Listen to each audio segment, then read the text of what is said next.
क्या आपको लगता है कि बदलाव लाने के लिए करोड़ों रुपए या बड़ी टीम जरूरी है? अगर हाँ, तो ये कहानी आपकी सोच बदल सकती है। एक साधारण सी महिला जिन्होंने एक खाली स्लेट से हजारों जिंदगियां बदल दी। देहरादून की सर्द सुबह थी, गलियों में धुंध थी लेकिन जिंदगी चल रही थी। स्कूल जाते बच्चे और ऑफिस को भागते लोग। उन्हीं गलियों के किनारे एक चारपाई पर बैठती थी सरला आंटी। 55 की उम्र, सादी सलवार कमीज, आंखों पर चश्मा और साथ में एक पुरानी थैली जिसमें रहती थी कुछ किताबें और एक खाली स्लेट। वो किसी स्कूल की टीचर नहीं थी, ना किसी एनजीओ से जुड़ी थी, बस सड़क किनारे बैठकर झुग्गी के बच्चों को बिना किसी फीस के पढ़ाया करती थी। उनकी आवाज में एक माँ जैसी मिठास थी। बच्चों, आज हम से सपना सीखेंगे। हर किसी का सपना होता है, तुम्हारा भी होगा ना? करीब 6 साल का चिराग, उलझे हुए बाल, गंदे कपड़े, पर आंखों में एक अजीब सी चमक लिए दूर खड़ा उन्हें देखता था। सरला आंटी ने कई बार बुलाया, बेटा पास आओ,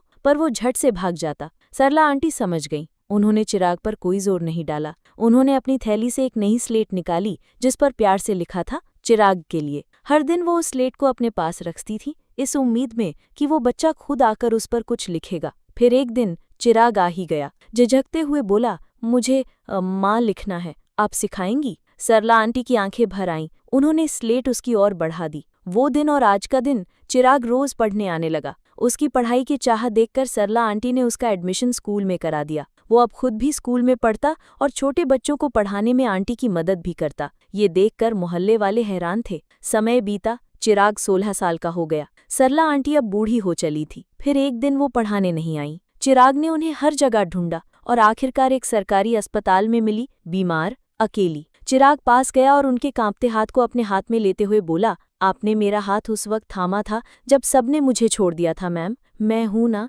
मैं आपका सहारा बनूंगा। वो उन्हें अपने घर ले आया और उनकी देखभाल करने लगा। कुछ साल बाद देहरादून में एक छोटा सा स्कूल खुला। नाम था सरला शिक्षा केंद्र। यहाँ झुग्गियों के बच्चों को अब मुफ्त में पढ़ाया जाता है। दीवार पर एक खूबसूरत फोटो टंगी है सरला आंटी की, और उसके नीचे लिखा है, एक खाली स्लेट जिसने कई जिंदगियों को पूरा कर दिया। सच्चा बदलाव बस इंसान के नेक इरादे से शुरू होता है, किसी बड़े बैंक बैलेंस या सरकारी फंड से नहीं। एक खाली स्लेट, थोड़ी सी ममता और ढेर सारे धैर्य से न केवल चिराग की जिंदगी बदली, बल्कि एक ऐसी लहर शुरू की जो आज भी हजारों बच्चों को शिक्षा की रोशनी दे रही है। आप जहां भी हैं, जैसे भी हैं, आप किसी की जिंदगी में फर्क ला सकते हैं। बस जरूरत है एक नेक इरादे की।